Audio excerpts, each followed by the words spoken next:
Mehriban və bağışlayan Allahın adıyla. Uca Rəbbimizdən dilək və istəyimiz budur ki, Allah bu müqəddəs məkanı, nurlu Mədinəni, Peyğəmbər Salavatullahın hərəmini və bəqi imamlarımızın ziyarətini bütün arzu edən hər bir kəsə nəsib etsin. Biz hal-hazırda Mədini Münəvvərədə, nurlu Mədinədə Peyğəmbər Salavatullahın hərəmindəyik. Doğrudan da Mədinənin özündə bir huzur var. Sanki insanın ruhu dincəlir. Bilirsinizmi niyə? Çünki Peyğəmbər Salavatullaha qucaq açan bir şəhərdir.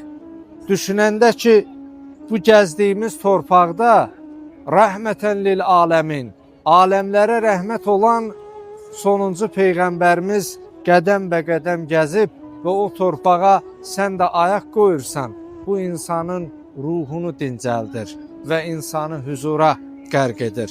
Allahdan dilək və istəyimiz budur ki, bizi dünya və üqbada Peyğəmbər Salavatullahdan, Əhl-i Beyt əleyhimussalamlardan ayrı salmasın.